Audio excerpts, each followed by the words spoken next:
আল্লাহ রাব্বুল আলামিন বলেন, আমি এমন একজন পালনকর্তা, আমি এমন একজন স্রষ্টা, আমি শুধু মুসলমানদের রব নয়, আমি শুধু খ্রিস্টানদের রব নয়, আমি শুধু বৌদ্ধদের রব নয়, গোটা সৃষ্টি জগতের রব আমি একমাত্র আমি আল্লাহ। বলেন সুবহানাল্লাহ। আল্লাহ যেমন রব্বুল আলামিন, আমাদের নবী রব রাহমাতাল লিল আলামিন। আল্লাহ দুইটার মধ্যে সম্পর্ক রেখেছেন। আমি যেমন গোটা পৃথিবীর জন্য রব, আমার নবী মুহাম্মদুর রাসূলুল্লাহ সাল্লাল্লাহু তাআলা আলাইহি ওয়াসাল্লামকে আমি নিজেই রহমত হিসাবে জমিনের মধ্যে প্রেরণ করলাম, যাহাতে গোটা পৃথিবীর মানব সভ্যতা, গোটা পৃথিবীর মখলুকাতেরা ওই মুহাম্মদুর রাসূলুল্লাহ সাল্লাল্লাহু আলাইহি ওয়াসাল্লামের আদর্শ আখলাকগুলা দেখে নিজের জীবনকে যেন রঙিন করতে পারে এবং নিজের জীবনকে রঙিন করে জান্নাত পর্যন্ত যেতে পারে। বলেন সুবহানাল্লাহ। এমন একটা সঠিক সিদ্ধান্ত আল্লাহ তাআলা দিয়েছেন যেটা নড়াচড়া করবার মতো নয়। অর্থাৎ প্রতিটা সন্তানকে, প্রতিটা আওলাদকে, মা বাবার যত সন্তান আছে, ছেলে হোক অথবা মেয়ে হোক না কেন, এদেরকে সম্বোধন করে আল্লাহ তাআলা বলেছেন, ওয়াকাদা রাব্বুকা আল্লা তা'বুদু ইল্লা ইয়্যাহু ওয়া বিল ওয়ালিদাইনি ইহসানা। হে পৃথিবীর সন্তানেরা, আমার পক্ষ থেকে চূড়ান্ত পর্যায়ে ফয়সালা হয়ে গেল, চূড়ান্ত পর্যায়ে রায় হয়ে গেল। তোমরা আমি আল্লাহ তাবারক ওয়া তাআলার ইবাদতের পরে, আমি আল্লাহ তাআলার ইবাদতের পরে, আমার আনুগত্য করার পরে, আমার দায়িত্বগুলো আদায় করার পরে তোমরা তোমাদের মা বাবার সাথে ভালো ব্যবহার করো। ওয়াবিল ওয়ালিদাইনি ইহসানা, এত মধুর ব্যবহার করো, সুন্দর ব্যবহার করো, এত মহব্বতের ব্যবহার করো। এটা আমি আল্লাহর পক্ষ থেকে চূড়ান্ত পর্যায়ে ফয়সালা। বলেন সুবহানাল্লাহ। সাহাবায়ে কেরাম কোন ইয়া রাসূলুল্লাহ, ওগো আল্লাহর নবী, আল্লাহ তাআলা কেন চূড়ান্ত পর্যায়ে ফয়সালা করে দিলেন? বিশ্ব নবী বলেন, মার বাবা এমন একজন তোমাদের বট গাছ, এমন একটি ছায়া। বিশ্ব নবী বলেন, মা বাবার পায়ের নিচে সন্তানের বেহেশত। যদি কোনো সন্তানের মা বাবা রাজি আর খুশি হয়, যদি কোনো সন্তানের মা বাবা যদি সন্তানের প্রতি রাজি আর খুশি হয়ে যায়, এই সন্তানের জিন্দেগি, দুনিয়ার জিন্দেগিটা সুখময় হয়ে যায়, আর আখিরাতের জিন্দেগি জান্নাতের জিন্দেগি হয়ে যায়। বলেন সুবহানাল্লাহ। আল্লাহ তাআলা বলেন, ইম্মা ইয়াবলুগান্না ইনদাকাল কিবারা আহাদুহুমা আও কিলাহুমা ফালা তাকুল লাহুমা উফফিন ওয়ালা তানহারহুমা ওয়া কুল লাহুমা কাওলান কারীমা। হে পৃথিবীর সন্তানেরা, তোমাদের মা বাবা যখন বৃদ্ধ হবেন, তোমার মা যখন বৃদ্ধ হয়ে যাবে, তোমার বাবা যখন বৃদ্ধ হয়ে যাবে, যদি বৃদ্ধ হওয়া কালে তোমার মা বেঁচে থাকে, দুইজনের মধ্যে একজনও যদি বেঁচে থাকে অথবা দুইজনও যদি বেঁচে থাকে, তাহলে আমি আল্লাহ রাব্বুল আলামিন বলে দিলাম, উনাদের সামনে এমন ব্যবহার করো, ফালা তাকুল লাহুমা, উনারা রাগের বশে তোমাদেরকে যদি কোনো কথা, কটু কথা বলে ফেলেন, তোমরা ওর জবাবে কোনো কটু কথা না বলে তোমরাও বলো, ওয়া কুল লাহুমা কাওলান কারীমা। একজন সাহাবী বিশ্বনবী সাল্লাল্লাহু আলাইহি ওয়াসাল্লামের খেদমতে গিয়েছেন, গিয়ে বলছেন, ইয়া রাসূলুল্লাহ সাল্লাল্লাহু তাআলা আলাইহি ওয়াসাল্লাম, আমি এসেছি আপনার সঙ্গে জিহাদে যাওয়ার জন্য। বিশ্বনবী বলেন, ও সাহাবী, তুমি যে বাড়ি থেকে এসেছিলে, তোমার বাড়িতে কি তোমার বৃদ্ধ মা বাবা কি বেঁচে আছেন? এই সাহাবী জবাব দিলেন, ইয়া রাসূলুল্লাহ, ওগো আল্লাহর নবী, আমি বাড়ি থেকে এসেছি, আমার বাড়িতে শুধু আমার বৃদ্ধ মা জননী বেঁচে আছেন। বিশ্বনবী বলেন, জিহাদে না গিয়ে তোমার মায়ের খেদমতের মধ্যে তুমি লাগিয়ে যাও, মায়ের খেদমত করলে তুমি বিনা হিসাবে জান্নাতে যেতে পারবে। বলেন সুবহানাল্লাহ। পৃথিবীর প্রত্যেকটা মা বাবার দায়িত্ব হচ্ছে 14টা। 1 নম্বর দায়িত্ব বিশ্বনবী সাল্লাল্লাহু আলাইহি সাল্লাম বলেছেন, আপনার ঘরে যখন কোনো ছেলে সন্তান অথবা মেয়ে সন্তান জন্মগ্রহণ করবে, পৃথিবীর বাবার দায়িত্ব হচ্ছে সর্বপ্রথম পৃথিবীর কোনো আওয়াজ ওর কানের মধ্যে না দিয়ে সর্বপ্রথম আযানের আওয়াজগুলা শুনিয়ে দাও। নাম্বার 2, বিশ্ব নবী মুহাম্মদুর রাসূলুল্লাহ সাল্লাল্লাহু আলাইহি ওয়াসাল্লামের হাদিসে তাফসীর করতে গিয়ে মুফাসসিরে কেরামগণ বলেন, আপনার সন্তান জন্মগ্রহণ করার সাথে সাথে আপনার এলাকার মধ্যে যদি কোনো ভালো আলিম থাকেন, তাহাজ্জুদের নামাজ পড়নেওয়ালা কোনো মানুষ থাকেন, আপনি বাজার থেকে একটা নরম খাজুর, ওই খাজুরটা ওই আলিম সাহেবের জবান দিয়ে মুখ দিয়ে চিবিয়ে নিয়ে জুস যেগুলা বের হবে, ওই জুসগুলা দিয়ে আপনার সন্তানের ঠোঁটগুলা আপনি ভিজিয়ে নেন। মুফাসসিরে কেরামগণ বলেন, যদি এরকম খাজুরের জুস দিয়ে, খাজুরের রস দিয়ে যদি কোনো সন্তানের ঠোঁটগুলা ভিজিয়ে দেওয়া হয়, চিরকাল ওই ছেলে সন্তান মেয়ে সন্তানের স্মরণ শক্তি কোনোদিন কমতি হবে না। বলেন সুবহানাল্লাহ। নাম্বার 3, বিশ্ব নবী মুহাম্মদুর রাসূলুল্লাহ বলেন, আপনার সন্তান জন্মগ্রহণ করার সাথে সাথে 1 থেকে 7 দিন 9 দিনের ভিতরে আপনি আকিকা দিয়ে দেন। আকিকা দেওয়া মুস্তাহাব অথবা সুন্নত, আপনি আকিকা দিয়ে দেন। বিশ্ব নবী বলেন 21 দিনের ভিতরে আকিকা দিলে পরিপূর্ণ সব আপনি পেয়ে যাবেন। 21 দিনের পরেও বছরের যে কোনো সময় দিতে পারবেন, অসুবিধা নাই, মগর পরিপূর্ণ সওয়াবের অংশীদার হতে পারবেন না। বলেন সুবহানাল্লাহ। বিশ্বনবী মুহাম্মদুর রাসূলুল্লাহ বলেন, নাম্বার 4, তোমার সন্তানের নাম। বিশ্বনবী মুহাম্মদুর রাসূলুল্লাহ সাল্লাল্লাহু আলাইহি ওয়াসাল্লাম বলেছেন, তুমি তোমার এলাকার মধ্যে যদি ভালো আলিম পাও, তোমার মসজিদের ইমাম আছেন, দৌড় মেরে ইমাম সাহেবের কাছে চলে যান, কুরআন হাদিস ভিত্তিক একটা নাম আপনি রেখে দেন। এমন একটা নাম রেখো, কিয়ামতের দিন যখন কোনো সওয়াব থাকবে না, নেকি থাকবে না, কিয়ামতের মাঠে জান্নাতে যাওয়ার যখন কোনো রাস্তা থাকবে না, আল্লাহ রাব্বুল আলামিন যখন দেখবেন তোমার একটা সন্তানের নাম, তোমার গ্রামের একজন মানুষের, একজন আলিমের নামে তোমার সন্তানের নামটা তুমি রেখে দিয়েছো, আল্লাহ চাহে তো ওই নামের উসিলায় তুমি মা বাবাকে আল্লাহ মাফ করে দিয়ে জান্নাতে প্রবেশ করবেন। বলেন সুবহানাল্লাহ।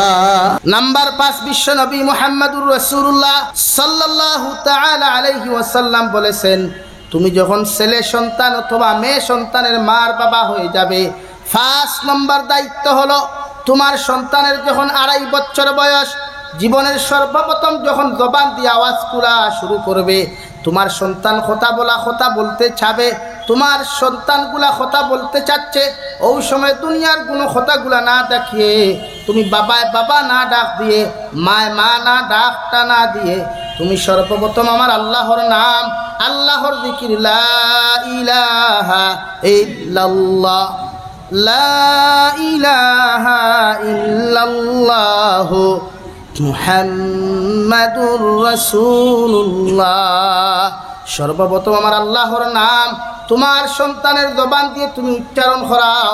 কারণ এই জন্য উচ্চারণ করাও, বিশ্বনবী বলেন, আউয়াল কলিমা যে বন্দার লা ইলাহা ইল্লাল্লাহ হয়ে যাবে, আর আখেরি কলিমা যে সন্তানের লা ইলাহা ইল্লাল্লাহ হয়ে যাবে, ওই মানুষ বিনা হিসাবে জান্নাতে চলে যাবে। বলেন সুবহানাল্লাহ।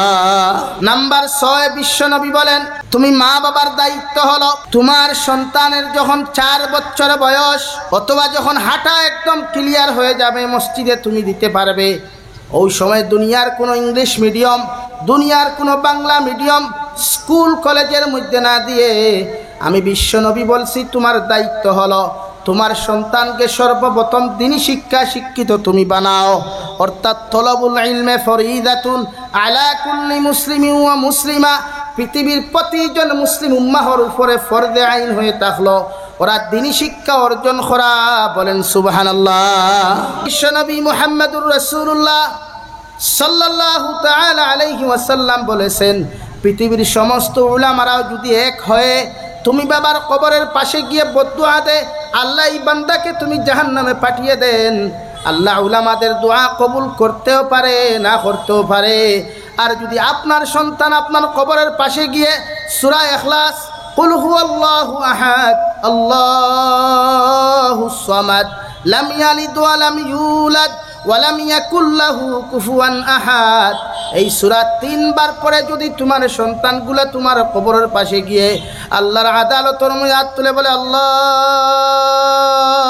সারাটা দিন দেখি আমার মা আমাকে এত মেহনত মহব্বত করলেন, আমার বাবা আমাকে এত মহব্বত করলেন, আজকে আমার বাবা আমার মা দুনিয়ার থেকে চলে গেলেন, আমি আর কিচ্ছু জানি না, আপনার সামনে দাঁড়িয়ে দোয়া করছি, আপনি আমার মা বাবার কবরকে জান্নাত আপনি বানিয়ে দিন। বিশ্বনবী বলেন, গোটা উলামাদের দোয়া এক পার্শ্বে আল্লাহ তাআলা রেখে সন্তানের দোয়াকে আল্লাহ কবুল করে ওই মা বাবার কবরকে জান্নাত বানিয়ে দিবেন। বলেন সুবহানাল্লাহ।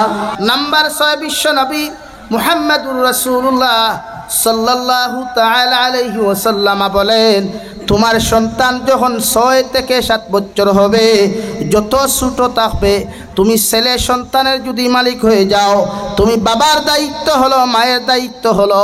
যদি তোমার ছেলে সন্তান হয়, যত তাড়াতাড়ি পারেন তোমার ছেলেদেরকে তুমি খতনা দিয়ে দেন। ইব্রাহিম আলাইহিস সালাতু ওয়াস সালামের সুন্নত হলো প্রত্যেকটা ছেলেদেরকে খতনা দেওয়া। বলেন সুবহানাল্লাহ। নাম্বার 7, বিশ্ব নবী বলেন, আপনার ছেলে সন্তান মেয়ে সন্তানের যখন 7 বছর বয়স হবে, আপনি বাবার দায়িত্ব, মায়ের দায়িত্ব সন্তানদেরকে নামাজের আদেশ দান করা। 7 বছর কালে ছেলে এবং মেয়েকে নামাজের তলকিন দেওয়া। আপনি বাবা মসজিদে গিয়েছেন, ছোট্ট ছেলে আছে, ওকে মসজিদে আপনি নিয়ে যান। আপনি ইমাম ঘরের ভিতরে নামাজ পড়তে যাবেন, আপনার মেয়েকে নিয়ে আপনি নামাজের মধ্যে দাঁড়িয়ে যান। আল্লাহর নবী মুহাম্মদুর রাসূলুল্লাহ সাল্লাল্লাহু তাআলা আলাইহি ওয়াসাল্লাম বলেন, একজন বাবা তোমার সন্তানের যখন 7 বছর বয়সে রূপান্তরিত হয়ে যাবে, তুমি বাবা যখন মসজিদের ভিতরের মধ্যে চলে যাবেন, তোমার 7 বছরের ছেলেকে নিয়ে মসজিদের ভিতরে যান, তুমি নামাজ আদায় করবেন। তোমার ছেলেটা যখন তোমার সামনে তোমার পাশে দাঁড়িয়ে তহরিমা পেতে যখন এমনি উল্টা পাল্টা সিজদাগুলা দিয়ে দিবেন, তুমি নামাজ পড়ে যতটুকু সওয়াবের অংশীদার হবে, তোমার ছেলে বিনা নামাজে শুধু তোমার সাথে তাআনুর জন্য ডবল সওয়াবের অংশীদার হতে পারবেন। বলেন সুবহানাল্লাহ। আল্লাহর নবী মুহাম্মদুর রাসূলুল্লাহ সাল্লাল্লাহু তাআলা আলাইহি ওয়াসাল্লাম বলেন, হে দুনিয়ার উম্মতেরা, তুমি মা যখন ঘরের ভিতরে মুসল্লা নিয়ে দাঁড়িয়ে যাবেন, যুহরের নামাজ আদায় করতে, আসরের নামাজ আদায় করতে যাবেন, তোমার ঘরে যদি ছেলে সন্তান মেয়ে সন্তান 7 বছরের থাকে, ওদেরকে নিয়ে তুমি নামাজের মধ্যে দাঁড়িয়ে যাও, তুমি পরিপূর্ণ নামাজ আদায় করে যতটুকু সওয়াবের অংশীদার হয়ে যাবে। তোমার ছেলে শুধু তোমার পাশে দাঁড়ানোর জন্য আল্লাহ তোমাকে ডবল সওয়াবের অংশীদার করে দিবেন। ওই সওয়াবের মালিক তুমি বাবার মা হবে। বলেন সুবহানাল্লাহ। কুরআনুল কারীমের মধ্যে আল্লাহ তাআলা বলেন, ওয়া ইয ক্বালা লুকমানু লিবনিহি ওয়া হুয়া ইয়াইদুহু ইয়া বুনাইয়া লা তুশরিকি বিল্লাহ ইন্নাশ শিরকা লাযুলমুন আযীম। কুরআনুল কারীমের ভিতরে আল্লাহ রাব্বুল আলামিন 114 সূরার ভিতরে সূরা লুকমান নামে একটি সূরা আল্লাহ তাআলা দিয়ে দিলেন। হযরত লুকমান হাকিম, উনি কোন নবী ছিলেন না, উনি আপনার আমার মতো স্মার্টও ছিলেন না, এত সুন্দর ছিলেন না। তাফসীর ইবনে কাসিরের মধ্যে হযরত লুকমান হাকিমের কথা উল্লেখ করতে গিয়ে বলেন, লুকমান হাকিম কালো মানুষ, বাট্টি মানুষ। লুকমান হাকিম কালো মানুষ, বাট্টি মানুষ। লুকমান হাকিমের নাকটা এরকম তেড়া ছিল, উটের এই জায়গার মধ্যে ফাটা ছিল। হযরত নবী দাউদ আলাইহিস সালাতু ওয়াস সালামের যুগের ইমাম হযরত লুকমান হাকিম আলাইহিস সালাতু ওয়াস সালাম আরে আল্লাহ রাব্বুল আলামিন এত দয়া করেছেন, এত মায়া করেছেন। আল্লাহ হযরত লুকমান হাকিমকে এত কিছু নিয়ামত দিয়েছেন যে লুকমান হাকিম রাস্তার দিকে হাঁটে গেলে, রাস্তার দিকে হাঁটিয়া হাঁটিয়া চলে গেলে গোটা গাছ বৃক্ষ তরুলতা পাতাগুলা বলতো, হে লুকমান, আল্লাহ তাআলা আমাকে সৃষ্টি করেছেন এই জন্য, যদি আমি গাছের পাতাগুলা, ফলগুলা, আমি গাছের চামড়াগুলা নিয়ে এইরকম কোন রোগী তোমার এলাকার মধ্যে থাকে, আমার গাছের পাতা দিয়ে ফল দিয়ে ঔষধ বানিয়ে যদি ওই রোগীকে সেবন করাও, ওই রোগীর বেমার শিফা হয়ে যাবে। বলেন সুবহানাল্লাহ। তো হযরত লুকমান হাকিম ওনার ছেলেকে সম্বোধন করে বলেছিলেন, ছোট্ট ছেলে সম্বোধন করে বলেছেন, ওয়া ইয ক্বালা লুকমানু লিবনিহি ওয়া হুয়া ইয়াইদুহু ইয়া বুনাইয়া লা তুশরিকি বিল্লাহ। বাবা ছেলেকে ডাক দিয়ে বললেন, ও আমার ছেলে, আমি তোমাকে ঘোষণা করে দিচ্ছি, আমি তোমাকে ওয়াজ করতেছি, নসিহত করতেছি, তুমি যখন বড় হবে, তুমি যখন বালিগ হয়ে যাবে, যখন তুমি ইবাদত করতে পারবে, আল্লাহর ইবাদত করতে পারবে, একমাত্র আমার আল্লাহর ইবাদত করো, আমার আল্লাহ তাআলার সামনে তোমার মাথারে তুমি নত করতে পারবা। দুনিয়ার পৃথিবীর কোনো বেঈমান মুর্তাদের সামনে, পৃথিবীর কোনো মখলুকাতের সামনে তুমি কোনোদিন আল্লাহর সঙ্গে শরীক করো না। আল্লাহ একক, একত্ববাদ, আল্লাহর কোনো শরীক নেই, আল্লাহ দ্বিতীয় বলতে কিছু নাই, আল্লাহ এক, ওনার সঙ্গে পৃথিবীর কাউকে তুমি শরীক করো না। কারণ যদি তুমি আল্লাহর সঙ্গে কাউকে শরীক করে ফেলো, তুমি পৃথিবীর জমিনে মুশরিক হয়ে যাবে। আর মুশরিকের গুনাহ আল্লাহ কোনোদিন ক্ষমা করে নাই। মুশরিকের রাস্তা একমাত্র ইন্নাশ শিরকা লাযুলমুন আযীম। মুশরিকের রাস্তা, পায়ের রাস্তা, ওই রাস্তা জাহান্নামের দিকে গেছে, আর জাহান্নাম পর্যন্ত যেতে হবে। মুশরিক জীবনে কোনোদিন জান্নাতে যেতে পারবে না। বলেন নাউযুবিল্লাহ। নাম্বার 2, হযরতে লুকমানে হাকিম এমন একজন ব্যক্তি, আল্লাহ রাব্বুল আলামিন বলেন, লুকমানে হাকিমে 2 নম্বর নসিহত করেন ওনার ছেলেকে, ইয়া বুনাইয়া আকিমিস সালাহ, ও আমার ছেলে তুমি যখন বালিগ হইবায়, আমার আল্লাহ রাব্বুল ইজ্জত জালালের সামনে গিয়ে সিজদা দাও, নামাজ আদায় করো, নামাজ কায়েম করো।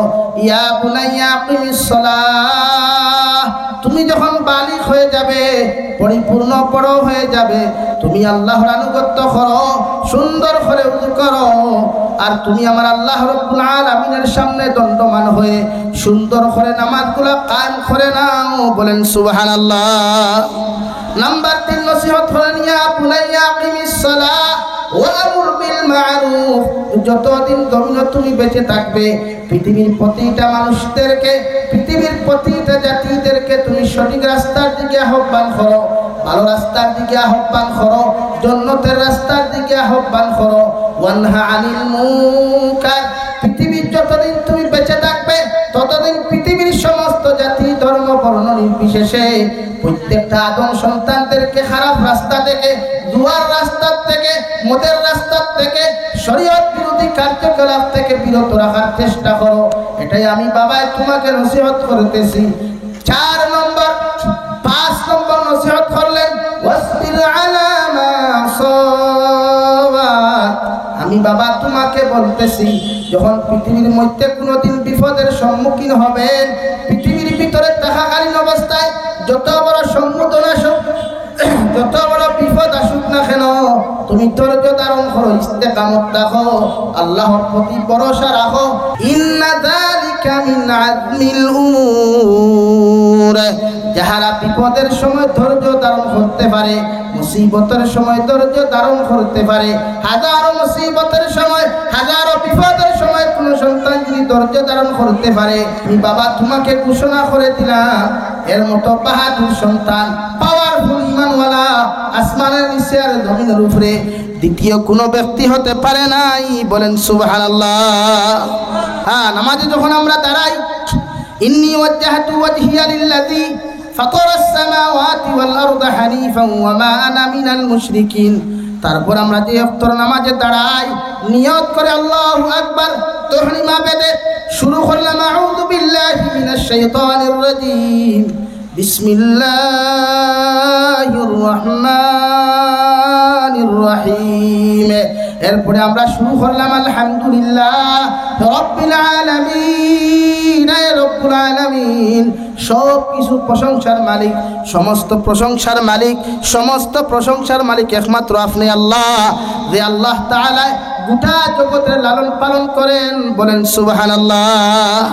2 নম্বরে রহমানির রহিম, বান্দা যখন নামাজে দাঁড়িয়ে আলহামদুলিল্লাহ রাব্বিল আলামিন পড়া শুরু করে, আল্লাহ আরশ আযীম থেকে বান্দার পড়ার দিকে মনোযোগ দিয়ে সঙ্গে সঙ্গে জবাব দিয়ে দেন, হামিদানি আবদি, বান্দা তুই নামাজের ভিতরে দুনিয়ার কোনো মানুষের সামনে না দাঁড়িয়ে, দুনিয়ার কোনো নেতার সামনে না দাঁড়িয়ে, দুনিয়ার কোনো খেতার সামনে না দাঁড়িয়ে, দুনিয়ার কোনো বাচ্চার সামনে না দাঁড়িয়ে, আমি আল্লাহ রাব্বুল আলামিনকে, আমিনকে দেখেছ নাই, আমি আল্লাহকে দেখো নাই, তারপর আমার সামনে দাঁড়িয়ে বলতেছ আলহামদুলিল্লাহি রাব্বিল আলামিন।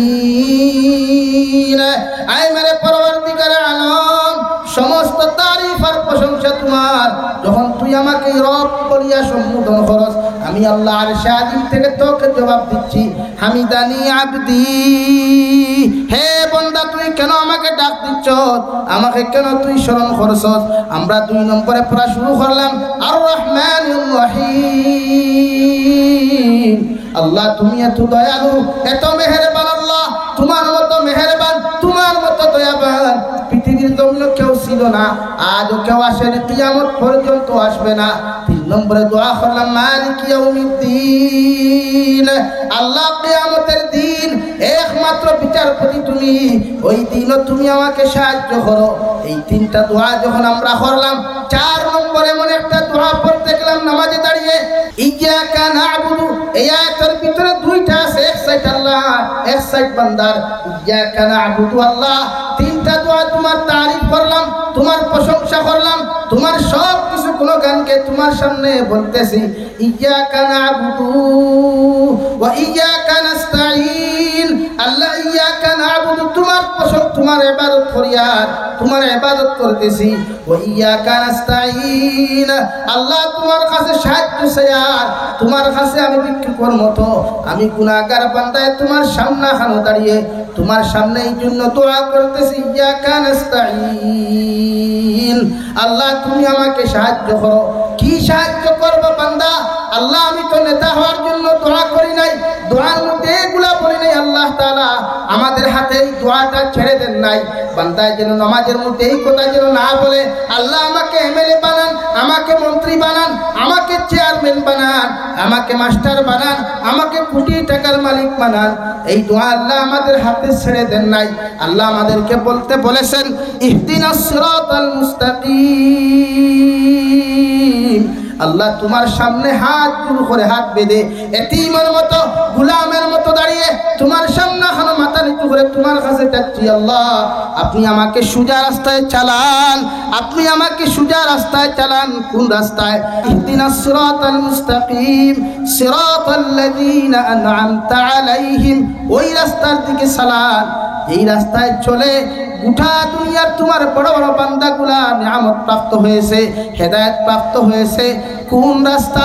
কুরআনে কারীমে আল্লাহ তাআলা অন্য জায়গার মধ্যে ঘোষণা করেছেন, যে রাস্তায় নবীগণ চলেছেন, যে রাস্তায় শুহাদাগণ চলেছেন, আল্লাহ তাআলা তোমার বান্দাগণ চলেছেন, ওই রাস্তায় আপনি আমাকে চালান। বলেন সুবহানাল্লাহ। ইহদিনাস সিরাতাল মুস্তাকিম, এমন এক নামাজ রে বান্দা, হে পরপেটার মুসলমান, আল্লাহ তাআলা আমাদের কেমন একটা নামাজ দিয়েছেন, যে নামাজের ভিতরে দাঁড়িয়ে এমন এক দোয়া আল্লাহ তাআলা দিয়ে বললেন, ও বান্দা তুমি যখন সূরা ফাতিহা 3 আয়াত পড়ে আমাকে বলো, বান্দা তুই আমার কাছে কি চাস? ইয়্যাকা না'বুদু, আল্লাহ তোমার তারিফ, তোমার ইবাদতের জন্য দাঁড়িয়ে পড়লাম। ওয়া ইয়্যাকা নাস্তাঈন, আল্লাহ আপনি আমাকে সাহায্য করেন। এই কথা বলেই বলতেছি ইহদিনাস সিরাতাল মুস্তাকিম। আল্লাহ আপনি আমাকে যতদিন এই জমিনে রাখবেন, যতদিন এই জমিনে জীবিত রাখবেন, সহজ আর সঠিক রাস্তায় আপনি আমাকে চালাবেন। আল্লাহ কোন রাস্তায় চলতে দিবেন? সিরাতাল্লাযীনা আন'আমতা আলাইহিম গায়রিল মাগদুবি আলাইহিম ওয়ালাদ-দাল্লিন। ওই রাস্তায় আপনি আমাকে চালাবেন না, ওই রাস্তায় আপনি আমাকে নিবেন না, যে রাস্তায় গেলে মানুষ জমিন বরবাদ আর ধ্বংস হয়, গুমরাহিদের রাস্তা, নাফরমানদের রাস্তা, বরবাদির রাস্তা, ওই রাস্তায় আপনি আমাকে চালাবেন না। তারপরে যখন আমরা বলি আমিন, বান্দা যখন নামাজে দাঁড়িয়ে ওয়ালাদ-দাল্লিন পড়ে, বিশ্ব নবী বলেন আরশাদিন থেকে, আসমান থেকে যত রহমতের ফেরেশতাগুলো আছেন, বান্দার তিলাওয়াত ওয়ালাদ-দাল্লিন পড়ার সাথে সাথে ওরা আসমান থেকে বলে, জোর গলায় বলে আমিন। বলেন সুবহানাল্লাহ। বিশ্ব নবী মুহাম্মদুর রাসূলুল্লাহ সাল্লাল্লাহু তাআলা আলাইহি ওয়াসাল্লাম বলেন, যখন নামাজে দাঁড়িয়ে কোন বান্দা যখন আমিন বলার আগে ফেরেশতারা আমিন বলে, আর নামাজের মুসল্লায় দাঁড়িয়ে অন্য বান্দা যখন নামাজের মুসল্লায় দাঁড়িয়ে আমিন বলে, দুইজনের আমিন যখন একসাথে হয়ে যায়, ফেরেশতাদের আমিন বলা, বান্দার আমিন বলা একসাথে হয়ে যায়, এই বান্দাকে আল্লাহ যতক্ষণ মাফ করে দেন নাই, ততক্ষণ মসজিদ থেকে বের হতে দেবেন না। বলেন সুবহানাল্লাহ। 6 নম্বর বিশ্ব নবী বলেন, মা বাবার দায়িত্ব। তোমার সন্তান যখন প্রাপ্ত বয়স্ক হবে, বিয়ার উপযুক্ত হয়ে যাবে, ছেলে যদি বিয়ার উপযুক্ত হয়ে যায়, মেয়ে যদি বিবাহের উপযুক্ত হয়ে যায়, তুমিও তোমার ছেলে আর মেয়েকে বিবাহের জন্য তুমি প্রস্তুত করে নাও। ছেলেকে বিবাহের জন্য পাত্রী দেখে বিয়ে দিয়ে দাও। বিশ্বনবী বলেন এটা মা বাবার দায়িত্ব। বলেন সুবহানাল্লাহ। খালি আমাদের সমাজে একটা আছে, আমার ছেলে বড় হলে বেঙ্গলুর যাবে, চেন্নাই যাবে, বিভিন্ন স্টেটে যাবে, রাষ্ট্রে গিয়ে ইনকাম করে আমার পকেটে দিবে, আর আমি বাজারে বসে লম্বা লম্বা সিগারেটে ঠান দেবো, এরকম না? কিন্তু এটাও তো আপনার দায়িত্ব। আপনার ছেলে যখন উপযুক্ত হয়ে যাবে, আমি যে করে জাগিয়েছিলাম যেই করে আজকে এই দুপুরবেলা খাইছি, আমার ভাই উনি বলছেন ওনার ছেলেকে 23 বছরে বিয়ে দিয়ে দিয়েছে। আমি বলছি আলহামদুলিল্লাহ। যখন একটা ছেলে 23 বছর হয়, তখন এই সময় একদম জোয়ান, কি পুরা জোয়ান, রক্ত গরম থাকে, ব্লাড ফুল 5 প্রেশার। এই সময় কন্ট্রোলের জন্য আপনি আপনার সন্তানকে বিয়ে দেওয়ার জন্য প্রস্তুত থাকুন। দিবেন তো? বলেন দিবেন তো? 11 নম্বর বিশ্ব নবী বলেন আপনি মা বাবা জীবিত থাকলে আপনার সন্তানের কুরবানি আদায় করুন। কথা ক্লিয়ার হয়েছে ভাই? 12 নম্বর বিশ্ব নবী বলেন আপনার সন্তানকে সাঁতার শিখান। সাঁতার বুঝেন? সাঁতার, ও ভাই সাঁতার বুঝেন? সাঁতার শিখান। এটা মা বাবার দায়িত্ব। কেন? এদিকে ফ্লাড হয়, আমাদের এদিকে হয় তো ফ্লাড, বা কোনো কারণবশত যদি এই ছেলেটা পানিতে পড়ে যায়, সাঁতার যদি না থাকে জানে, তে বাঁচতে পারবে? নিজেকে হেফাজত করতে পারবে? এই জন্য বিশ্বনবী বলছেন সাঁতার শিখান। ও পানিতে হঠাৎ পড়ে গেলেও নিজেকে হেফাজত করতে পারবে। নাম্বার 13, আগের যুগকালে ছিল ঘোড়া, সোয়ারি বুঝেন? উট ছিল, ঘোড়া ছিল। ওইগুলা সাহাবায়ে কেরামরা ওনাদের বাচ্চাদেরকে শিখাইতেন, দৌড় শিখাইতেন। এখনকার যুগে ঘোড়া নাই, সোয়ারি নাই, ড্রাইভিং আছে, সাইকেল, বাইক, গাড়ি আছে না? ওইগুলা আপনার সন্তানকে শিখান। নাম্বার 14, আপনার সন্তানকে লাঠি খেলা বুঝেন? মারামারি আছে না? ওইগুলা শিখাইতে হবে। কেন? যখন কোনো ক্ষেত্রে ইসলাম আর মুসলমানের উপর আঘাত আনবে বেঈমানেরা, কুফফারেরা, মুশরিকেরা, তখন আমার ইসলামকে বাঁচাইতে হলে একজন নওজোয়ানের দরকার আছে না? নিজেকেও বাঁচাইতে হবে, মসজিদও বাঁচাইতে হবে। এই জন্য লাঠি খেলাও শিখাইতে হবে। কাউকে অন্যায়ভাবে আঘাত করার জন্য নয়, নিজের ইসলাম, নিজের মাসাজিদ, নিজের ইমান, নিজের জীবন বাঁচানোর জন্য লাঠি খেলাও শিখতে হবে। পারবো তো ইনশাআল্লাহ? এই হকগুলা দায়িত্ববার আপনারা আদায় করুন। আল্লাহ রাব্বুল আলামিন বলেন কাযা রাব্বুকা আল্লা তা'বুদু ইল্লা ইয়্যাহু ওয়া বিল ওয়ালিদাইনি ইহসানা। রব্বুল ইজ্জতুল জালাল বলেন হে দুনিয়ার সন্তানেরা, তোমাদের প্রতি আমি আল্লাহ তাআলার চূড়ান্ত পর্যায়ে ফয়সালা, চূড়ান্ত পর্যায়ে তোমাদেরকে আমি আল্লাহ তাআলা রায় দিয়ে দিলাম, ঘোষণা করে দিলাম, তোমরা তোমাদের মা বাবার সাথে ভালো ব্যবহার করো। আমি আল্লাহ তাআলার ইবাদতের পরে, আমি আল্লাহর আনুগত্য করার পরে, আমি আল্লাহর হক আদায় করার পরে তোমরাও তোমাদের মা বাবার সামনে ভালো ব্যবহার করো। কেমন ভালো ব্যবহার করব? আল্লাহ তাআলা বলে দিলেন ইম্মা ইয়াবলুগান্না ইনদাকাল কিবারা আহাদুহুমা। আল্লাহ তাআলা বললেন হে সন্তানেরা, তুমি যখন বালিগ হয়ে যাবে, তুমি যখন প্রাপ্ত বয়স্ক হয়ে যাবে, আর তোমার মা বৃদ্ধ হয়ে যাবে, বাবা বৃদ্ধ হয়ে যাবে, ওই সময় খালে যদি তোমার মা যদি বেঁচে থাকেন, 2 জনের মধ্যে একজন বেঁচে থাকেন, আও কিলাহুমা, অথবা 2 জন যদি বেঁচে থাকেন, আমি আল্লাহ রাব্বুল ইজ্জতুল জালাল বলে দিলাম উফালা তাকুল্লাহুমা উফিন ওয়ালা তানহারহুমা। রব্বুল ইজ্জতুল জালাল বলেন সন্তানেরা, তোমার মা বৃদ্ধ হওয়ার পরে, তোমার বাবা বৃদ্ধ হওয়ার পরে যদি এমন কোনো বাক্য তোমাদের সামনে সম্বোধন করেন, অথবা তুমি কোনো সমাবেশে বসে থাকো, কোথাও যেন বসে থাকো, তোমার মার আগের বাসায়, তোমার বাবার আগের বসে তোমাকে যদি এত কঠোর কথাও বলে ফেলে, তুমি এই কথার উপরে রাগ করে উফ শব্দগুলা ব্যবহার করো না। তোমার মনে কোনো কষ্ট না নিয়ে তুমি এইভাবে ব্যবহার করো কুল্লাহুমা কাওলান কারীমা। তুমি যখন প্রাপ্ত বয়স্ক হওয়ার পরে, তোমার বাবা, তোমার মা বৃদ্ধ হওয়ার পরে যদি তোমাকে কোনো কটু কথাও বলে ফেলেন, তুমি রাগ না করে তোমার জিহ্বাকে কন্ট্রোল করে, তোমার রাগ আর গুসাকে কন্ট্রোল করে তুমিও তাদের সম্মুখে এমন ব্যবহার আচরণ, এমন ভাষা প্রয়োগ করো, এমন কথা বলো যাতে ওনারা খুশি হয়ে যায়। বলেন সুবহানাল্লাহ। মা বাবা যতই রাগ করে কথা বলুক না কেন, এই জন্য বিশ্বনবী বলেন সন্তানদের উপরে মা বাবা যেন কোনো সময় রাগ না করে, ভুলবশত সন্তানদের প্রতি বদদুয়া না দেন। আমরা আছে না, মাইন্ড করবেন না, আমাদের সিলেটে একটা প্রবাদ আছে, গালি আছে। সন্তানরা যখন কোনো কিছু করে ছোট্ট ছোট্ট, তো মা বলবে তোরে মোর কি বলায় দেখে নানি, কলেরা বেমারে দেখে নানি, মানে সিলেটি ভাষায় গুসা, বা কোনো সময় এটাই বলে ফেলে গাড়ির তলে ফড়িয়া মরস না খেলা। তো আমাদের বাসায় এটা বলে যে গাড়ির নিচে পড়ে মরে যা। রাগের বশয়েও মা বাবা যেন কোনো কথা না বলে। বিশ্বনবী বলেন মা বাবারা যদি গুসা না করেও হাসি মুখেও যদি একটা বদদুয়া দিয়ে দেয়, ওই বদদুয়া কিন্তু কবুল হয়ে যায়। বলেন আউযুবিল্লাহ। রাগের বসে না, হাসি মুখেও যদি বলে আল্লাহ আমার ছেলেটাকে ধ্বংস করে দেন, খোদার কসম দোয়া করতে দেরি হবে মগর কবুল হতে দেরি হবে না। বলেন আউযুবিল্লাহ। এই জন্য আমার যুবক ভাইয়েরা, আমার মা বোনেরা, বিশ্বনবী বলেন যারা ছেলের পুত্রবধূ আছেন, মনে হয় পিন্ডালে অনেক আমার মা বোনেরা আছেন, শ্বশুর শাশুড়ি পেয়েছেন, আপনার স্বামীকে দিয়ে শ্বশুর শাশুড়ির সাথে ভদ্র ব্যবহার করাবেন, খারাপ ব্যবহার করাবেন না, কষ্ট দেওয়াবেন না। কারণ আপনি যদি চান আপনার স্বামী চিরকাল আপনার পাশে থাকতে, আপনার স্বামীকে নিয়ে সুখে শান্তিতে জীবন কাটাতে, বিশ্বনবী বলছেন আপনার স্বামীকে দিয়ে যেন তার মা বাবার খেদমত করাতে। বলেন সুবহানাল্লাহ। আমরা অনেক সময় হয় এই তোমার বৃদ্ধ মাকে সরান, তোমার বাবাকে সরান, পারবো না, হয় না এরকম? না, খবরদার না।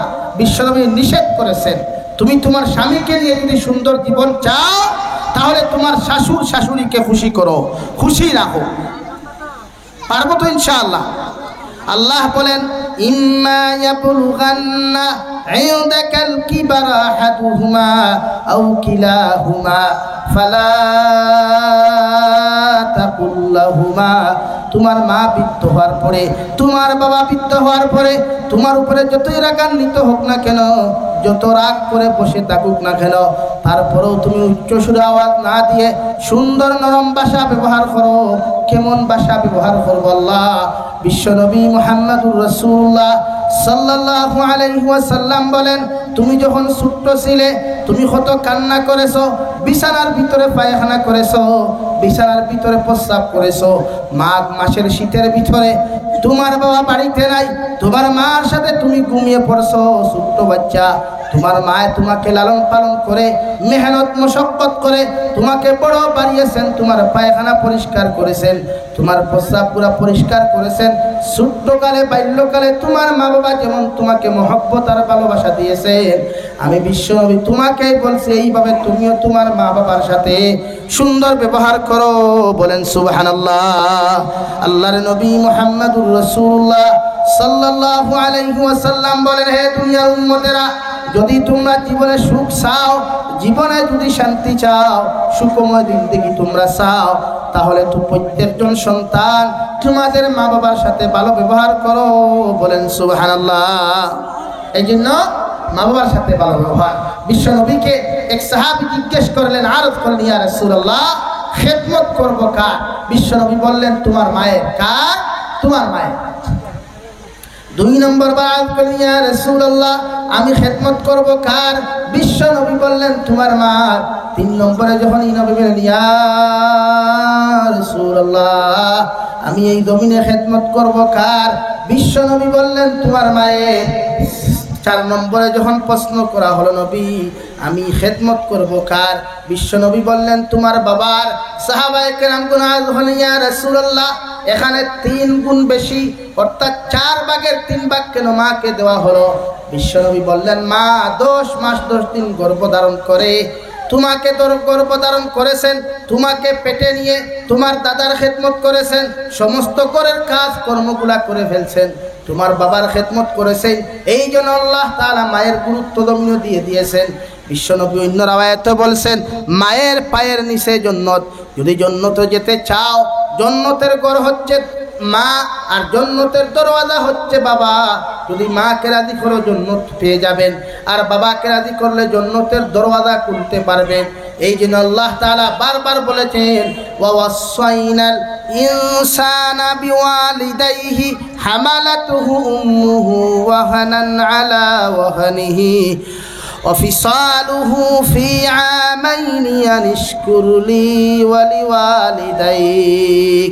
এই আয়াতের ভিতরে আল্লাহ তাআলা বলেন, যখন হযরতে লুকমান হাকিম উনার সন্তানকে নসিহত করলেন, আল্লাহ তাআলা রাদিয়ার খুশি হয়ে হযরতে লুকমানের ছেলেকে নসিহত করলেন, ওয়া ওয়াসাইনাল ইনসানা বিওয়ালিদাইহি হামালাতুহু উম্মুহু ওয়াহানান আলা ওয়াহানিহি ওয়াফিসালুহু ফি আমাইনি আন ইশকুর লি ওয়া লিওয়ালিদাইক। হে লুকমানের ছেলে, তোমার বাবা তোমাকে যেই পরিমাণ নসিহত করেছেন, আমি আল্লাহ খুশি হয়ে গেছি। আমি আল্লাহ তোমাকে নসিহত করলাম, তুমি যখন বড় হবে তোমার বাবা মার সাথে খারাপ আচরণ যেও না করো। কারণ তোমার মা তোমাকে 10 মাস 10 দিন গর্ভের ভিতরে লালন পালন করেছেন, 2.5 বছর পর্যন্ত পায়খানা পরিষ্কার করেছেন, তোমার স্তনের দুধ তোমাকে পান করাইছেন। তোমার বাবা তোমাকে অনেক মেহনত মশক্কত করে বড় করেছে। এই জন্য আমি আল্লাহ তোমাকে বলে দিলাম, আমার শুকর গুজারের পরে, আমি আল্লাহর তারিফ আর প্রশংসা আদায় করার পরে তুমি তোমার মা বাবার শুকরিয়া আদায় করো। বলেন সুবহানাল্লাহ। স্পষ্ট ভাষায় বলা হচ্ছে, মা বাবার পরে আমি আল্লাহ তাআলার ইবাদতের পরে মা বাবার সাথে ভালো ব্যবহার করো। এই জন্য আমরা জান্নাতে যেতে হলে মা বাবাকে খুশি করতে হবে। যখন প্রশ্ন আসতে পারে, হুজুর আমার তো বাবা নাই, আমার তো মা নাই। হ্যাঁ, অনেক সন্তান আছে মা নাই বাবা নাই, কি করবে? আল্লাহ রাব্বুল আলামিন বলেন, ওয়াহফিজ লাহুমা জানাহাল কুল্লি মিনার রাহমা। তুমি তোমার মা বাবার সাথে এমন ডানা বিছিয়ে দাও, রহমতের ডানা বিছিয়ে দাও। কেমন ডানা? তুমি যখন ছোটবেলা শিশুকালে বিছানার ভিতরে পায়খানা করেছিলে, বিছানার ভিতরে প্রস্রাব করেছিলে, কত খানাগুলা নষ্ট করেছিলে, কত মানুষের সাথে তোমার জন্য তোমার মা ঝগড়া করছে, তোমার বাবা ঝগড়া করছে, তোমাকে কিন্তু একটি গালিও দেন নাই।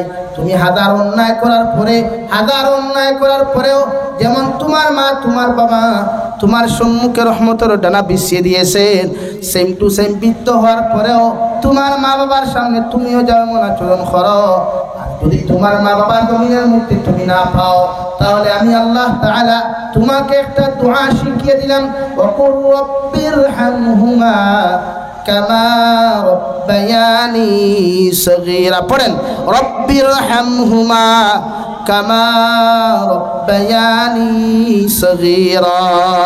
আয় মেরে পরওয়ারদিগারে আলম, আমি আমার মায়ের কবরের পাশে দাঁড়িয়ে, আমার বাবার কবরের পাশে তো দাঁড়িয়ে তোমার কাছে দোয়া করতেছি, আমার বাবা মাকে এমন ভাবে মহব্বত করো, আমার বাবা মাকে এমন ভাবে তুমি আদর যত্ন করো, তোমার রহমতের কুলের মধ্যে জায়গা দিয়ে দাও। যেভাবে আমার মার বাবা আমাকে ছোট্টবেলা শিশুকালে আদর আর যত্ন আর মহব্বত করেছেন, সেইভাবে তুমিও কবরের ভিতরে আমার মার বাবাকে জান্নাতের রহমতের চাদর দিয়ে তোমার রহমতের কুলে তুলে নাও। বলেন সুবহানাল্লাহ। প্রতিটা নামাজের পরে যখন হাত তুলে দোয়া করবেন, এই সময় যেন দোয়া করে রব্বিরহামহুমা, বলেন রব্বিরহামহুমা কামা রাব্বায়ানি সগীরা। দোয়া করবেন তো ইনশাআল্লাহ। মা বাবার দোয়া আওলাদের উপরে 100% কবুল, আওলাদের দোয়া মা বাবার উপরে 100% কবুল। আওয়াজ দিয়ে বলে সুবহানাল্লাহ। এই জন্য পৃথিবী আমার দোয়া, হুজুরের দোয়া, পীর সাহেবের দোয়া কবুল হতেও পারে, না হতে। এই শীতের মৌসুমে, ঠান্ডার মৌসুমে তোমার শ্বশুরকে দেখতে যাচ্ছ আঙ্গুর বেদানা নিয়ে, এই সময় শ্বশুর আর শ্বশুরকে না দেখতে তোমার মায়ের কাছে যাও। তোমার মার সামনে গিয়ে আঙ্গুর বেদানা লাগবে না। ঠান্ডার মৌসুমে ভালো করে গোসল, গরম পানি দিয়ে গোসল করিয়ে তেল দিয়ে ভালো করে মালিশ করে দাও। ওই সময় যদি তোমার মায় তোমার খেদমত গুলার প্রতি খুশি হয়ে যদি চকুর পানি ফেলে, একটা বারো যদি আল্লাহর আদালতের দিকে বলে, আল্লাহ বৃদ্ধ হওয়ার পরেও আমার বাবা আর মা আমার সন্তানগুলো আমাকে আমাকে ভুলে নাই, আমার সন্তানগুলো আমাকে কষ্ট দেয় নাই। আমি তোমার কাছে মায়ে দোয়া করতেছি, আমার সন্তান যখন বৃদ্ধ হবে ওর সন্তান দ্বারা যেন ওকে সুন্দর করে খেদমতের অংশীদার করে নিও, এবং দুনিয়া আখিরাতের ভিতরে আমার সন্তানকে তুমি সম্মানিত করে দিও। এই দোয়াটা তোমার মার মুখ থেকে বের হতে দেরি হবে, মগর আল্লাহ রাব্বুল আলামিন এই দোয়া কবুল করতে দেরি করবেন না। বলেন সুবহানাল্লাহ। এই জন্য মা বাবার দোয়া কবুল হয়, মা বাবার সাথে ভালো ব্যবহার করবেন। আর আপনারাও আপনাদের সন্তানদেরকে দ্বীনি শিক্ষা শিক্ষিত, কোরআনের শিক্ষা শিক্ষিত করবেন ইনশাআল্লাহ। আমি জাবির হুসাইন কাসার থেকে এসে বলতেছি, আপনার সন্তান জীবনে ড্রাগসের ব্যবসায়ী হবে না, সুদের ব্যবসায়ী হবে না, মদপুর হবে না, অবৈধ প্রেম ভালোবাসায় লিপ্ত হবে না, যদি আপনার সন্তানের ভিতরে রায় পরিমাণ, যাররা পরিমাণ কোরআনের শিক্ষা থাকে। বলেন ইনশাআল্লাহ। আর দূরে বলেন ইনশাআল্লাহ। পারবেন তো? দ্বীনি শিক্ষা শিক্ষিত করতে পারবেন তো? কোরআনের শিক্ষা দিন। এই এলাকায় মসজিদ আছে? হ্যাঁ, মসজিদে কি ছোট ছোট বাচ্চারা আসে? হ্যাঁ হ্যাঁ। কেমন ইমাম সাহেবদেরকে হাতগুলা বেঁধে রাখছেন নাকি খুলে দিছেন? আমার ছেলেকে মারবেন না, আপনি খাওয়ান কি আমি খাওয়াই, এরকম কথা বলেন? আরে বলেন না কেন? হ্যাঁ, ইমাম সাহেবের সাথে এরকম বেয়াদবি করবেন না। ইমাম সাহেবরা যদি নারাজ হয়ে যায়, সন্তান কোনোদিন আদব বলা হবে। যে বাবা মা উস্তাদদেরকে শাসন করে, টিচার্সদেরকে শাসন করে, যে আমি খাওয়াই, আমি পড়াই, আমি বরণ পোষণ দেই, আপনি পিঠানেওয়ালাকে, এরকম যদি কোনো উস্তাদকে কোনো মা বাবা বেইজ্জত করে, মনে রাখবেন 20 বছর পর সেই আওয়াজগুলা তোমার সন্তান তোমাকে দিবে। এই আমি বড় হইছি, তুই খেডা আমার পিছনে কথা বলা, বলে না এরকম? আরে অনেক সন্তান আছে তো মা বাবাকে পিঠে ঘর থেকে বের করে। আল্লাহ হেফাজত, আল্লাহ তাআলা আমাদেরকে যেন এমন সন্তান যেন না দেন। বলেন আমিন। কত কষ্ট করে একজন বাবা, কত কষ্ট করে একজন মা একটা সন্তানকে লালন পালন করে।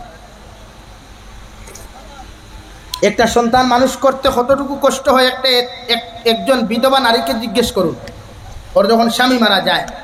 একজন ডিভোর্সি মেয়েকে জিজ্ঞেস করুন, একটা সন্তান আপনার কাছে, আপনার স্বামী নাই, আপনি কি কেমন করে মেহনত করতেছেন। এই জন্য আমার মা বোনেরা যারা আছেন, আপনার স্বামীকে যদি আপনি সসম্মানে শান্তিতে দেখতে চান, স্বামীকে দিয়ে আপনার শ্বশুর শাশুড়িদেরকে খেদমত করবেন। নাম্বার 2, শুধু পুত্রবধূ আপনাকে খুশি করলে হবে না, আপনি শ্বশুর শাশুড়িও আপনার পুত্রবধূকে খুশি করতে হবে। কেমনে? আপনি জেজমালের জন্য, আপনারা যৌতুক বলেন, যৌতুক বলেন তো কি বলেন? যৌতুকের জন্য আপনার পুত্রবধূকে আপনি প্রেসার দিতে পারবেন না। যৌতুকের জন্য আপনার পুত্রবধূ উপরে আপনি আঘাত করতে পারবেন না। যদি যৌতুকের জন্য কোনো স্বামী, কোনো শ্বশুর শাশুড়ি পুত্রবধূর উপরে যদি আঘাত করে, ওই শ্বশুর শাশুড়ি জালিমে পরিণত হয়ে যায়। বলেন নাউযুবিল্লাহ। আপনারা কি জালিম হতে চান? বলেন না কেন? না, আমরা জালিম হব না, আমরা হব এক আল্লাহর গোলাম। কার গোলাম? এই জন্য আপনাকে যেমন আপনার পুত্রবধূ খুশি করতে চায়, আপনিও আপনার পুত্রবধূর হক আদায় করে যাবেন ইনশাআল্লাহ। সংসার সুখী হয় রমণীর গুণে, সংসার সুখী হয় রমণীর গুণে। মা বোনদেরকে সবসময় দ্বীনি শিক্ষার তরবিয়ত, তালিম, তশকিলে মশগুল রাখবেন। মা বোনদেরকে যে আমি আসলাম, মাইন্ড করবেন না আপনারা, আমি বেশিরভাগ প্রোগ্রাম বরাকবলিতেই করি, আর হুজাই অঞ্চলে আমার আব্দুল হামিদ ভাই উনি দেখছেন আমি হুজাই প্রায় 80% এলাকায় আসি। ইভেন বরপেটা, গোয়ালপাড়া, কুকরাজার, মরিগাঁও, নোয়াগাঁও আসি। কিন্তু এই আপনাদের কিছু কিছু জায়গায় থেকে নারীরা বাজারে চলে যায় কেন ভাই? মানে ওয়াজ মাহফিলের কথা বলছি। এই যে উপযুক্ত নারীরা, মেয়েরা বাজারে প্রয়োজন ছাড়া যাওয়া নিষেধ, হারাম। চৈত্র মাসের নিকাশ যখন হয়, চৈত্র মাসে নারীদের জন্য মার্কেটে যাওয়া যায় না, ঠিক কিনা বলেন? এই যে হ্যাপি, এই 1 জানুয়ারি আসতেছে, মেয়েদের জন্য রাস্তাঘাটে বের হওয়া যায় না, ঠিক কিনা? কেন? এদের ভিতরে দ্বীনি শিক্ষার অভাব, কোরআনের শিক্ষার অভাব, এদের ভিতরে নবীর আখলাকের অভাব। এই জন্য এদের জন্য আমরা রাস্তাঘাটে হাঁটতে পারি। আল্লাহ আমাদেরকে যে মা বোনগুলা দিয়েছেন, এদেরকে আল্লাহ তাআলা পর্দার ভিতরে রাখার তৌফিক দান করেন, বলেন আমিন। আপনারা চান তো একজন মা যদি পর্দাওয়ালা হয়, একজন মা যদি দিনদার হয়, একজন মা যদি কোরআনওয়ালা হয়, ওর গর্ভ থেকে একজন আল্লাহওয়ালা কোরআনে হাফিজ আলিমে দিন। আপনারা বাসখান্দি হজরতের নাম শুনেছেন? কুতবুল আলম শেখুল হাদিস হজরতুল আল্লাম হজরত মৌলানা শেখ আহমদ আলী বাসকান্দি নাম শুনেছেন? রহমতুল্লাহ আলাই। আল্লাহ তাআলা হজরতের দরজা বুলন্দ করে দেন, বলেন আমিন। হজরতের মা একাধারে 20 বছর, কেউ বলেছেন 12 বছর নফল রোজা রাখছেন। কয় বছর? নফল রোজা। নফল রোজা বুঝেন? নফল রোজা রাখছেন। এই যুগের কয়জন মেয়েরা নফল রোজা রাখে বলেন? একাধারে 12 বছর নফল রোজা, তাহাজ্জুদের নামাজ। আর বরাক নদী আছে, আমার আব্দুল হামিদ ভাই এখানে জিজ্ঞেস করবেন, হজরতের বাড়ির পাশে বরাক নদী আছে, এদিকে জেলা ব্রহ্মপুত্র আছে, ওইটা আমাদের বরাকপুরের মাঝে সবচেয়ে বড় নদী হচ্ছে বরাক নদী। ওই বরাক নদীতে নেমে এতটুকু জলে নেমে রাত্রিবেলা আল্লাহর আদালতে দোয়া করতেন আর বলতেন, আল্লাহ আমাকে এমন একজন সন্তান দান করেন যে সন্তানের দ্বারা দুনিয়া আখিরাতের ফায়দা হয়, বলে না আমি। পেয়েছেন? শেখ আহমদ আলী বাসকান্দি রহমতুল্লাহ আলাইহি মদিনাতুল মুনাওয়ারা যখন হাদিসের সনদ পেয়েছিলেন, খেদমতের জন্য বারবার চিঠি দেওয়া হয়েছিল দারুল উলুম দেওবন্দে। হযরত শেখুল ইসলাম রহমতুল্লাহ আলাইহির কাছে বললেন যে আমি কি করব? হযরত বললেন, যাও তোমার এলাকায় গিয়ে একটা মাদারিস তুমি খুলো, যে জায়গাটার নাম হলো বাসকান্দি। এই বাসকান্দি এলাকা যেখানে কোনো মানুষই ভালো করে ছিল না, মরুভূমি অঞ্চল, জঙ্গল অঞ্চল ছিল। আজকে গোটা বাসকান্দির ওয়ার্ল্ড ফেমাস উনার উসিলায়। এই রকম একজন মা যদি হয় তো গোটা পরিবার শান্ত হয়ে যায়। এই জন্য বিয়ে যখন করবেন বা বিয়ে দেবেন, দিনদার পাত্র দেখে দিবেন, দিনদার পাত্রী দেখেন বিয়ে করবেন ইনশাআল্লাহ। আমি ছোট্ট একটা ঘটনা বলে আমার বক্তব্য শেষ করতেছি। আপনার নাম শুনেছেন রাবিয়া বসরি? রাবিয়া বসরির নাম শুনেছেন? উনি কালো মানুষ। রাবিয়া বসরি সত্যিকারে একজন কালো মানুষ। ওনার খানদানি কোনো পরিচয় বলতে নাই। আমাদের সমাজে একটা ঠেলাঠেলি আছে, আপনারা রাগ করবেন না কিন্তু প্লিজ। চৌধুরী তালুকদার বড়বইয়া আছে না? রাবিয়া বসরি একজন দায়ী আল্লাহ। উনি যখন নামাজ পড়তে করে বসলেন, একজন চোর এসে প্রবেশ করলো। ঘর থেকে চুরি করে মালগুলা নিয়ে যাইতেছিল। রাবিয়া বসরি নামাজের মুসল্লার মধ্যে বসা, সমস্ত ঘরের দরওয়াজাগুলা অটোমেটিক্যালি লক হয়ে গেল। চোর যখন মাল নিয়ে যেতে পারলো না, দরওয়াজাগুলা নক করতে লাগলো। একবার দুইবার নক করতে করতে যখন লক খুলে নাই, সঙ্গে সঙ্গে আওয়াজে রাবিয়া বসরির মনোযোগ ধ্যানগুলা ভেঙে গেল। সালাম শেষ করে, দোয়া শেষ করে বললেন, আমার ঘরে কে প্রবেশ করেছো? চোর বলল, হে মা, তোমার ঘরে কোনো ভালো মানুষ প্রবেশ করে নাই, আমি একজন চোর প্রবেশ করেছি। রাবিয়া বসরি বললেন, তাহলে গেলে না কেন? বললেন, হে মা, আপনার ঘর থেকে সামানগুলা নিয়ে যখন বের হতে চাইছিলাম, তখন দেখলাম দরওয়াজাগুলো অটোমেটিক্যালি লক হয়ে গেল। আপনি আমাকে ক্ষমা করে দেন, আর জীবনে চুরি করব না। এই কথা বলে রাবিয়া বসরি বললেন, যাও। অটোমেটিক্যালি আবার দরওয়াজা খুলে গেল, চোর চলে গেল। 2 নম্বর আবার চোর আবার যখন ঘরের ভিতরে প্রবেশ করলো, আবার চুরি মাল নিয়ে যখন বের হতে চাইছিল, অটোমেটিক্যালি দরওয়াজাগুলো নক হয়ে গেল। রাবিয়া বসরি আবার দেখলেন চোর বেটা যাইতে পারতেছে না। বললেন, ভাইরে, একবার তোমাকে ক্ষমা করলাম, তুমি কেন গেলে না?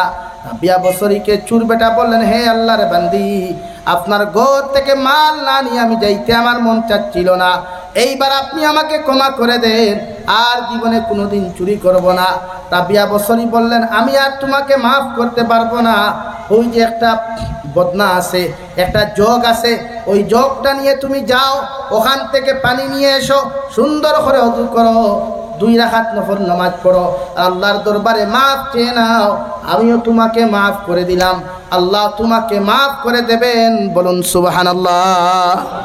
কিন্তু কথা হচ্ছে, উনি যেই পাত্রটা দিয়েছেন, পাত্রের নিচ নাই। আপনারা বলেন তো, এই বোতলের, এটা বোতল তো, এটা যদি নিচগুলা ফাঁকা থাকে, পানি থাকবে না। চোর বেটা বললো, আমি কি এক মহা বিপদে পড়ে গেলাম। চুরি করতে সে এক বিপদ, ধরা পড়ে গিয়ে আরেক বিপদ, এখন তো উযু পড়তে গিয়ে 3 নম্বর বিপদে পড়ে গেলাম। বদনার নিচ নাই, পানি কেমনে আটকাবে? বললেন মা আমাকে মাফ করেন, আমি তাও এই অজু টজু করতে পারবো না। বলে আরে ভাই আমি পারবো না, তুমি যেতেই হবে। উনি বলেন আপনার মাথায় কি সমস্যা আছে? বলে কেন মাথায় সমস্যা থাকবে কেন? আরে বদনার তো নিচ নাই, পানি থাকবে কেমনে? রাবিয়া বসরি বললেন যাও বিসমিল্লাহ বলে তুমি বদনাটা পুকুরে ঢুকিয়ে দাও, আল্লাহর বিসমিল্লাহর উসিলায় বদনা থেকে এক ফোঁটা পানি পড়বে না। বলেন সুবহানাল্লাহ। চুর বেটা গেল বদনা নিয়ে বিসমিল্লাহ পড়ে এরকম নিচের দিকে দাবিয়ে দিল, সমস্ত পানি বদনার ভিতরে আটকে গেল। জোরে বলেন সুবহানাল্লাহ। ওযু পড়লেন, নামাজ পড়লেন, চলে গেলেন, আর চুরি করতে আসে নাই। এই রাবিয়া বসরি বাল্যকালে বিবাহ হয়েছিল, বিবাহ হওয়ার পর 6 মাস যেতেই না যেতে স্বামী চলে গেলেন, অর্থাৎ দুনিয়া থেকে বিদায় নিয়ে গেলেন। এখন আর কে বিয়ে করবে? কেউ নাই। যুগ শ্রেষ্ঠ ইমাম ইমামে হাসান বসরি, ইমামে হাসান বসরি হয়তো আপনারা শুনেন নাই, কিন্তু হুজুরেরা শুনেছেন। ইমামে হাসান বসরি কত বড় ব্যক্তিত্ব ছিলেন। ইমামে হাসান বসরি রাবিয়া বসরি রহমতুল্লাহ আলাইহিকে বললেন, হে মা, তুমি যদি ইচ্ছা করো, তোমার যদি চাও, মন চায়, আমি তোমাকে বিবাহর প্রস্তাব দিলাম, আমাকে স্বামী হিসাবে গ্রহণ করতে পারো। রাবিয়া বসরি বললেন, হে ইমামে হাসান বসরি, আমি আপনাকে বিয়া করতে পারবো, আপনাকে আমার স্বামী হিসাবে মেনে নিতে পারবো যদি আপনি আমার 4টা প্রশ্নের আনসার দিতে পারেন, 4টা কোয়েশ্চনের আনসার যদি দিতে পারেন, আপনাকে আমি স্বামী হিসাবে মেনে নিব, তাতে আমার কোনো অসুবিধা নাই। বলেন সুবহানাল্লাহ। কয়টা কোয়েশ্চন? কি কি বলেন তো? 1 নম্বর, আমাকে সোনা দিতে হবে এত বড়ি, এরকম হবে? আমাকে একটা ফরচুনার গাড়ি দিতে হবে না? কি প্রশ্ন বলেন? রাবিয়া বসরি বললেন, আপনি পর্দার বাহিরে চলে যান, আমি পর্দার ভিতরে আছি। পর্দার বাহিরে রাবিয়া হাসান বসরি, পর্দার ভিতরে রাবিয়া বসরি। কোয়েশ্চন 4টা। কয়টা ভাই? 1 নম্বর কোয়েশ্চন, হে হাসান বসরি, আপনি আমাকে বলেন কিয়ামতের দিন আল্লাহ তাআলা 2টা গ্রুপ বানাবেন, দল বানাবেন। কয়টা? 2টা। ফারিকুম ফিল জান্নাতি ওয়া ফারিকুম ফিস সাঈদ। এক দল জান্নাতের, এক দল জাহান্নামের।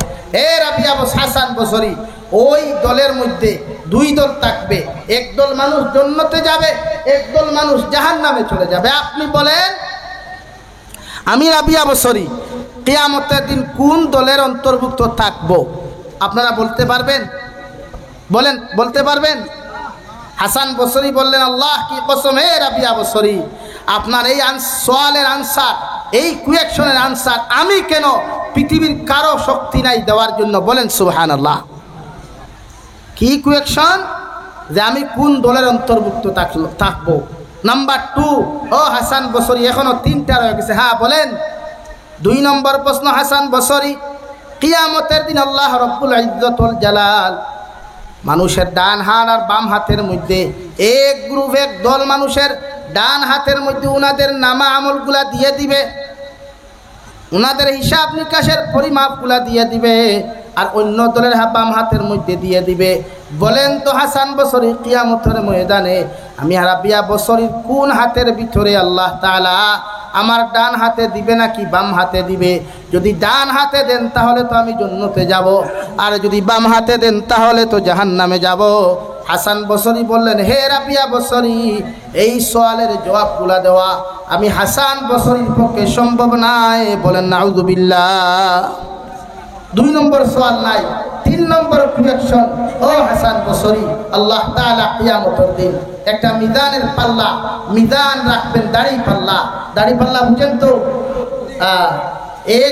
এক গ্রুপ মানুষের নেকির পাল্লাটা ওজন হয়ে যাবে, ভারী হয়ে যাবে, আর এক গ্রুপের গুনার পাল্লাটা হালকা হয়ে যাবে, ভারী হয়ে যাবে। হে হাসান বসরি বলেন তো, আমি রাবিয়া বসরি, নেকির পাল্লা হালকা হবে না গুনার পাল্লা হালকা হবে? নেকির পাল্লা ভারী হবে না গুনার পাল্লা ভারী হবে? আপনারা বলেন, বলা যাবে? কেউ বলতে পারবে? হাসান বসরি চোখের পানি ছেড়ে দিয়ে বললেন, পারবো না।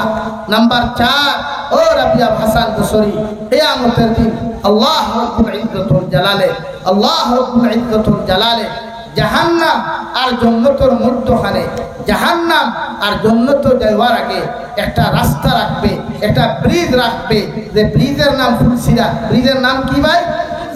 ফুলসিরা। বলেন তো, একদল মানুষ বিদ্যুৎ গতিতে পার হবে আর একদল মানুষ পার হতে পারবে না, নিচে পড়ে জাহান্নামে চলে যাবে। বলেন তো আমি রাবিয়া বসরি কিয়ামতের দিন এই ফুলসিরাতের ব্রিজটা কি পার হতে পারবো? হাসান বসরি বললেন, আমাকে মাফ করে দেন, আমি আপনার কাছে ক্ষমা চাচ্ছি, এই কয়েকজন আনসার আমার পক্ষে দেওয়া সম্ভব নয়। বলেন নাউযুবিল্লাহ। রাবিয়া বসরি বলেন, হে হাসান বসরি, চারটা কয়েকজন আনসার যখন দেওয়ার ক্ষমতা হয় নাই, আপনি আমাকে মাফ করে দেন, আমি এখন বিবাহ করার সময় আমার নাই, আমি আল্লাহর ইবাদত করে কিভাবে জান্নাতে যাওয়া যায় সেই প্রস্তুতি নিচ্ছি। বলেন সুবহানাল্লাহ। এই যুগেও যদি একজন রাবিয়া বসরি থাকেন, আসেন, হয়তো আপনি দেখতেছেন না, আমি চিনি না, আসেন নিশ্চয়, এই জন্য এখনো দুনিয়া আছে। প্রতিজন মা বোনেরা যখন রাবিয়া বসরির মতো হয়ে যাবে, এই যুগেও রাবিয়া বসরির মতো, হযরতে আয়েশা সিদ্দিকার মতো, হযরতে খাদিজাতুল কুবরার মতো একজন নারীও যদি থাকেন, ইনশাআল্লাহ এই এলাকার মধ্যে হাজারো উলামা, হাজারো আলিম হল জন্ম নেবেন। বলেন সুবহানাল্লাহ। এই জন্য মা বোনদেরকে পর্দায় রাখার চেষ্টা করবেন, পারবেন তো ইনশাআল্লাহ? পর্দা করা ফরজ না সুন্নত? বলেন সুন্নত না ফরজ? তা আপনাদের আমাদের এলাকায় বা ভারতবর্ষ হোক অন্যান্য জায়গায় হোক, বোঝা যায় নারীরা যখন চলাফেরা করে পর্দা করা মনে হয় মুস্তাহাব, এরকমই। শরীয়তের মাসলা হচ্ছে একজন নারী নিজের বাবা যে 14 জন পুরুষের সাথে বিবাহ করা হারাম, ওই পুরুষদের সামনে একজন নারী যাইতে পারবে। মাশাআল্লাহ, আমার জনিয়া সমষ্টির এমএলএ সাহেব ডক্টর রফিকুল ইসলাম সাহেব এসে গেছেন, আলহামদুলিল্লাহ। আমি আমার অসমাপ্ত বক্তব্য এখানে শেষ করলাম। হে আল্লাহ, তোমার ভাইয়েরা যা কিছু বললাম, আমার কথার থেকে যদি কোনো কষ্ট পান আমাকে মাফ করবেন, আমার জন্য দোয়া করবেন, আমিও দোয়া করবো। মা আলাইনা ইল্লাল বালাগ। আসসালামু আলাইকুম রহমতুল্লাহ।